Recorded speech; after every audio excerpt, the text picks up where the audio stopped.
So, hello everyone. To this week, we're following the trail of Venus Morning Star, which is very much linked to the story of the descent of Inanna. And today we're going to focus on Hekate. So I'm in another group that studies asteroids, and someone had already brought forward Hekate as the next asteroid that we would study. And then I happened to notice that Hekate was in Gene Key 7, which is where the first Venus Moon gate was, beginning this 7 gates into the underworld. So we're going to look at a bit of Hecate's mythical story, but basically she is a guide and a light. She shows the light in the underworld. So it seemed like really amazing that she was in that position. And the synchronicities have kind of unfolded, which I'll share as we go along of that journey. And I've also been kind of reflecting on like, why on earth would we choose to go into the underworld? And well, one of the reasons I chose it I started getting into Inanna and the Venus journey in my late 20s. And I had quite a serious breakdown when I was 18. And spent about 7 years on antidepressants and in quite a bad way, really. And so that felt like my first big journey into the underworld, but I didn't really understand it as that at the time. But through that recovery, which took a long time, took about 7 years, I then got interested in this idea. Like someone once said to me, Persephone is snatched away into the underworld. She doesn't choose to go. And Inanna is the only archetype who chooses to go and meet her dark sister, Ereshkigal.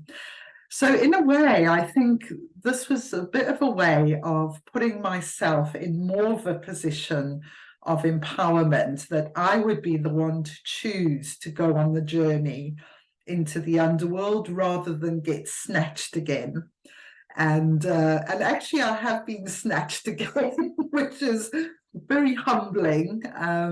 I've had like a number of breakdowns that required antidepressants to get out of them, about 4 during my 53 years in this planet. So it's been quite a struggle to be here in many ways, and most of those were about being overwhelmed by emotion.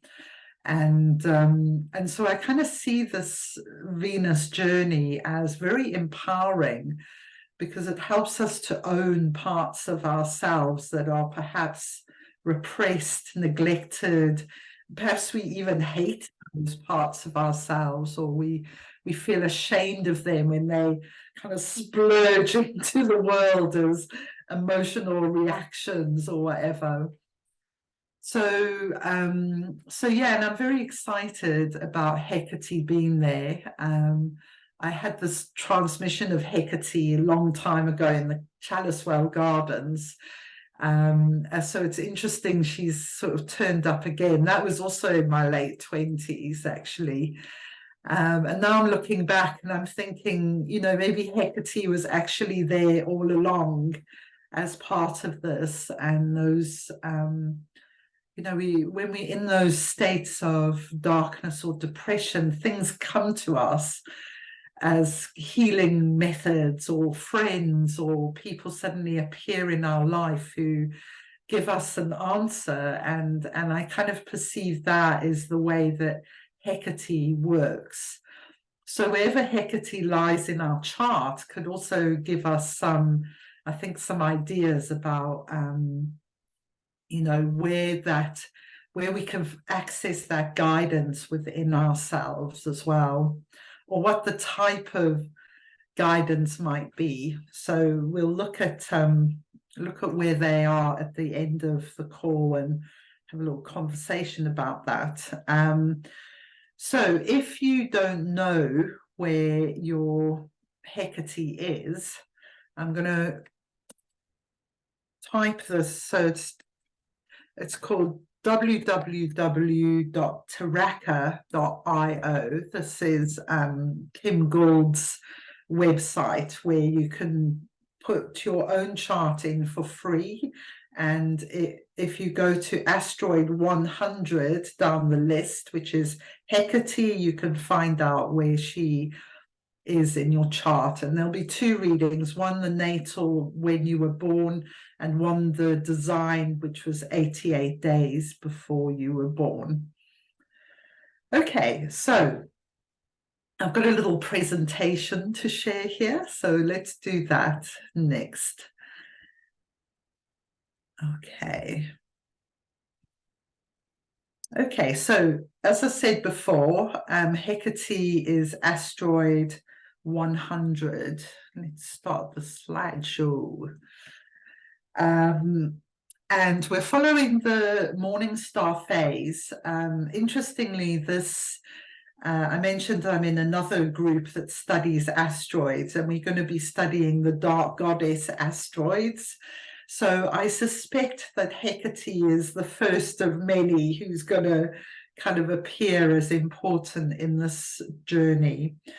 And we're going to be doing creative writing, neurographic art, all kinds of things to plug into this. And if you want to join these live calls, they're on a platform called Soul Tribe Online, and I'll share the details on the YouTube.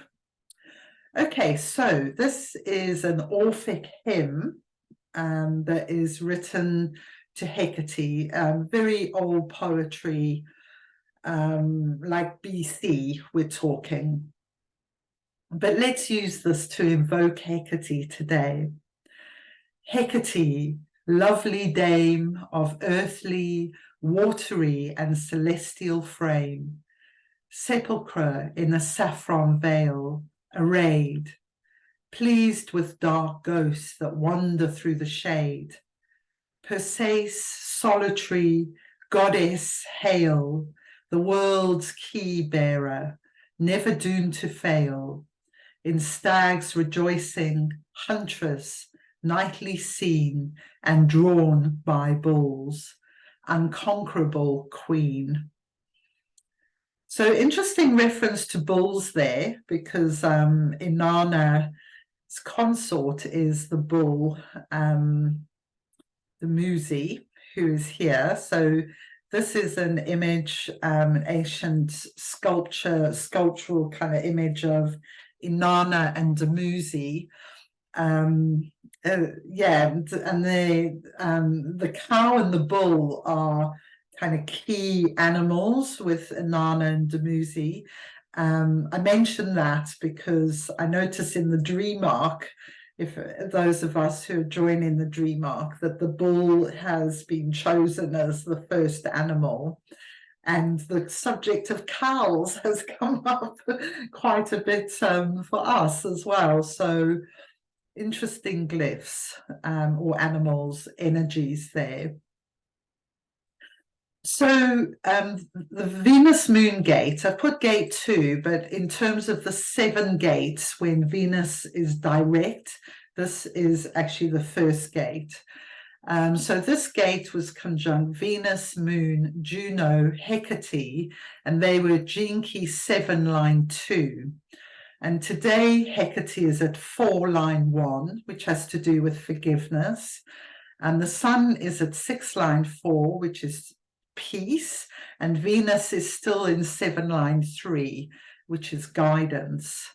I thought that was interesting because I know a few of us as well have joined Danny's morning practice, and I chose inner peace yesterday with that, and I almost had like an instant manifestation of the healing of a big family rift. It was quite interesting. It was like, oh my God, that was quick, doing the miracle mantra. But I feel this time, and as we begin this Venus journey, this theme of inner peace and forgiveness of ourselves, forgiveness of others. And actually, this whole theme around peace in the Middle East has come up in the last few days. And this myth of Inanna is in current day Iraq, actually, is where that is. And I really like that it gives us an opportunity to understand the wisdom that emanates from this part of the world. It was the beginning of civilization, and often our Western minds, when we think of Iraq and the Middle East, we kind of see ourselves as really superior to that. Whereas I think the Inanna myth, and when we dig into, the emergence of writing, civilization, it's just an opportunity to honor the ancient cultures that preceded us, really. Okay, so a bit about the myth of Hekate. So one of her main appearances is in the myth of the abduction of Persephone into the underworld. And we've got Ceres, who's sometimes called Demeter. We've got Pluto, who's also called Hades, and Jupiter, who's also called Zeus. So we have these characters in Roman and Greek forms. So what happens in this myth is pretty interesting, and how Hecate comes in. So Persephone is out, interestingly, she's picking Narcissus, which is kind of suggests there's a kind of vanity in where Persephone's at this time that she's abducted. It's almost like she can't sort of see beyond herself at the moment she's abducted. But also behind the scenes, we find out that Hades and Zeus is Persephone's father, has actually said to Hades, yeah, you can marry my daughter, but hasn't asked Persephone herself or Ceres who she would like to marry. And so, there's this basically abduction, rape situation where Persephone is grabbed by Hades and taken into the underworld. So essentially she has no choice. And so this is an interesting thing I see, the difference in the Persephone story and the Inanna story is the choice of whether you're going to go in voluntarily or not. And maybe that's not everyone's journey, but it's definitely been mine. So what happens then is Ceres storms off Mount Olympus, leaves her power behind, and she goes in search of Persephone. And there's a number of key points in the story where she has, if you like, breakthroughs in finding Persephone. The first of these I'll mention is a vulva, Balbo, that's her name, Balbo. So she's like a huge talking vulva that tells really lewd jokes. And Ceres is in this like really depressive state at the time she meets Balbo. And what Balbo does is she gets her laughing again. So I always think it's a part of the story that isn't often talked about.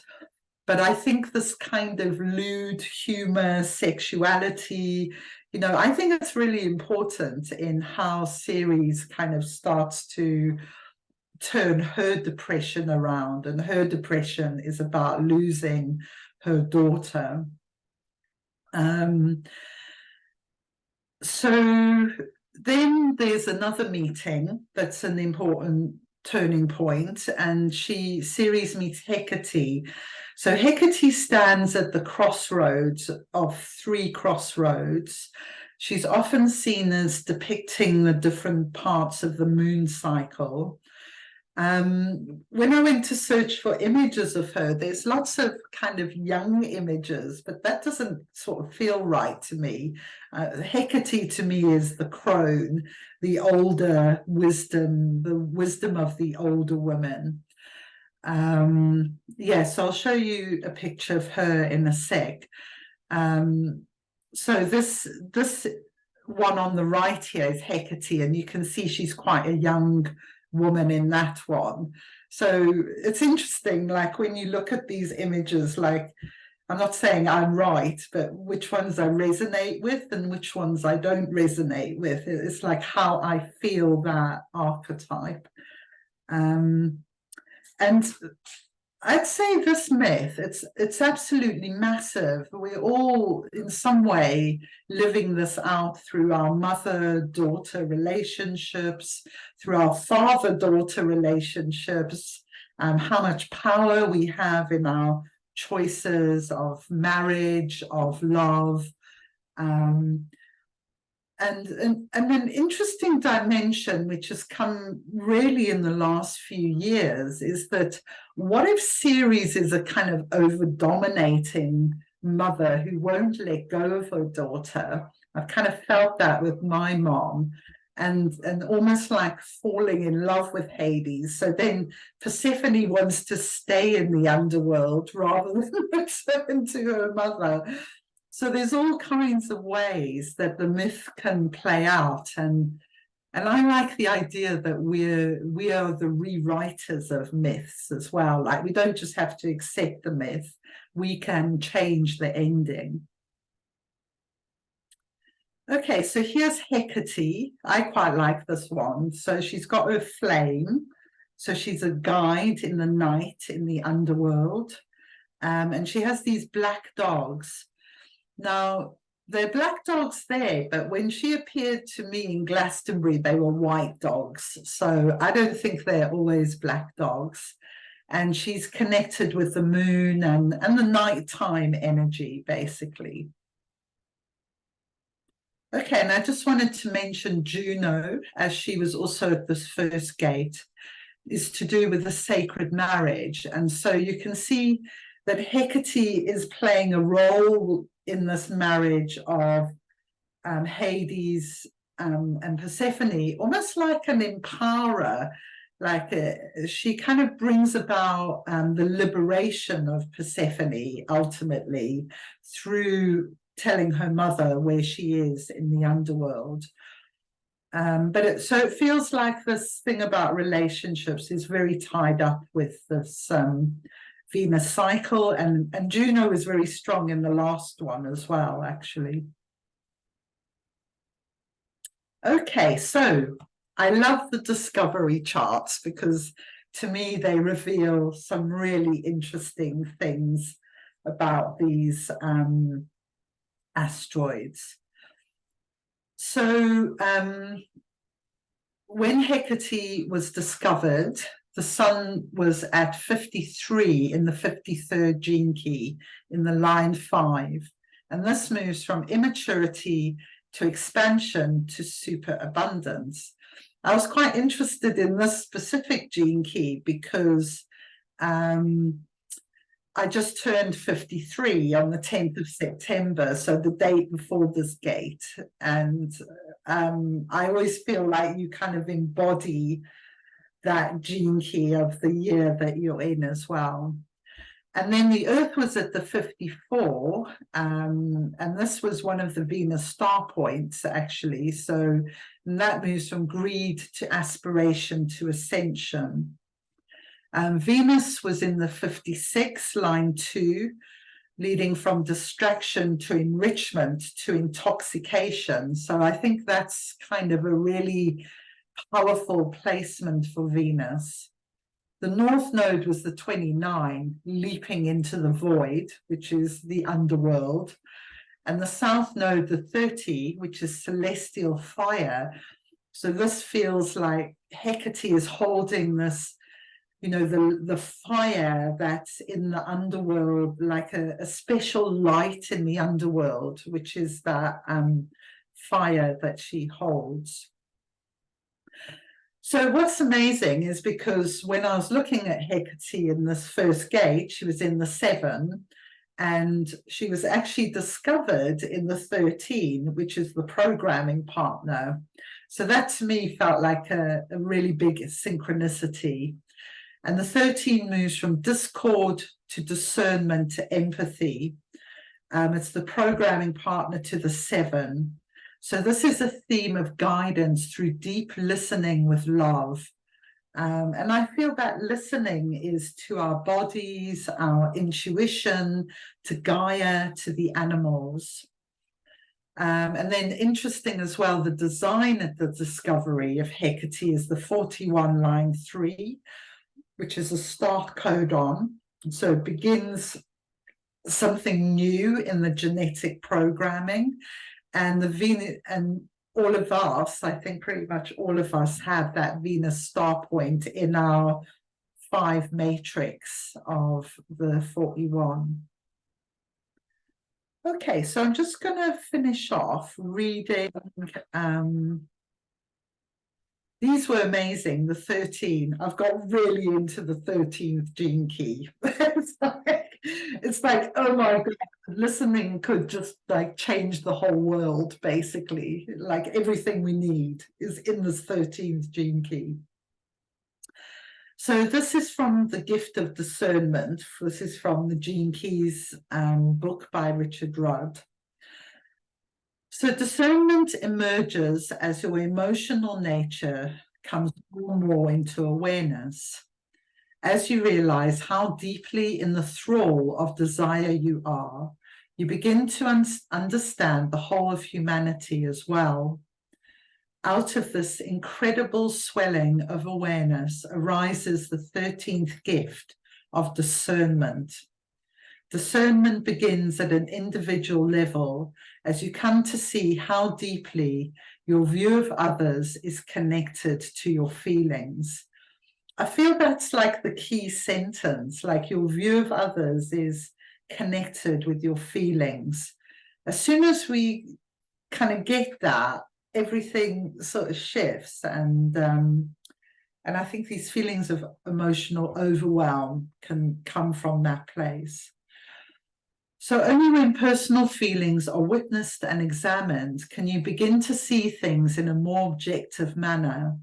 Over time, your personal agendas become more lucid, and you reclaim the ability to listen to others and the world from a broader perspective. At this level of frequency, you become fully aware of the desires coursing through your body, and although you cannot do anything to stop them, you are no longer the victim of them. For the first time, you see your own individuality clearly, and you realize that something else exists behind that individuality, a kind of witnessing awareness that is greater than your sense of individuality. This is the birth of your ability to listen.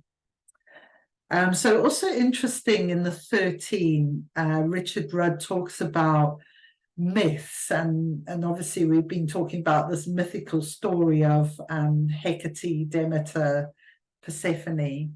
So these collective myths and fairy tales contain the alchemical codes of evolution, including its various mutations.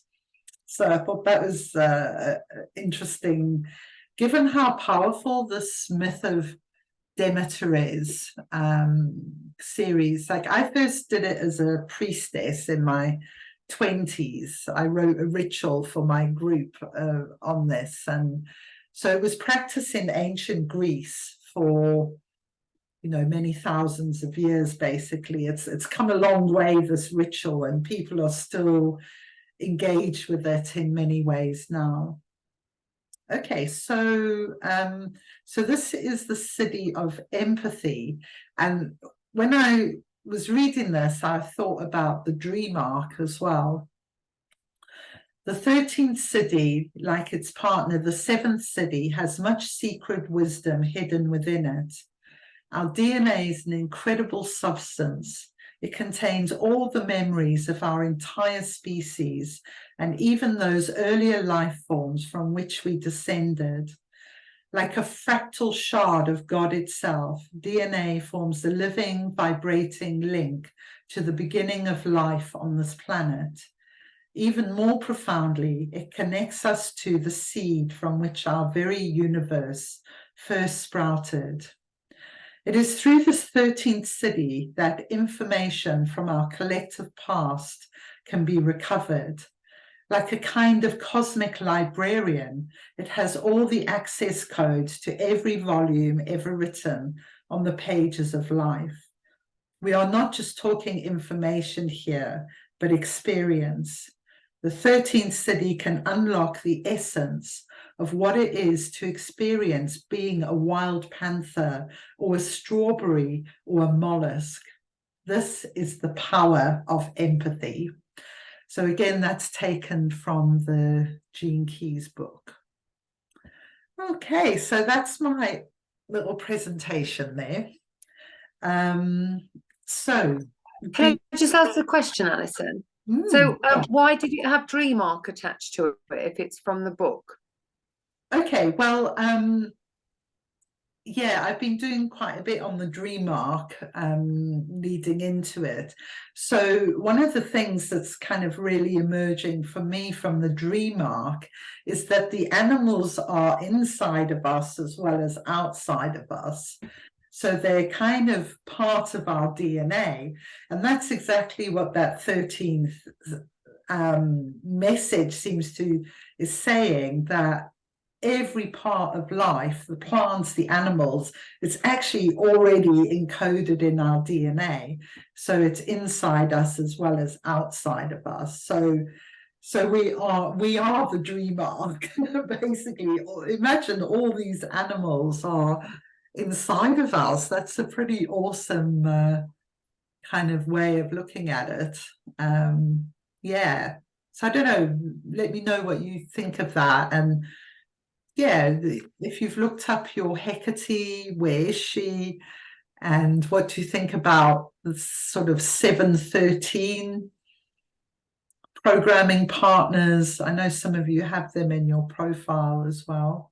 So I'm going to pause the recording anyway while we share. So thank you everyone for coming today. As I said before, if you want to join the live conversation, sign up to Soul Tribe. We have a great time and talking about where our Hecates are and what that means. And yeah, it's really stimulating. And it's beautiful to be on the Venus journey with a group of souls together. So namaste, take care, and see you next week. Bye.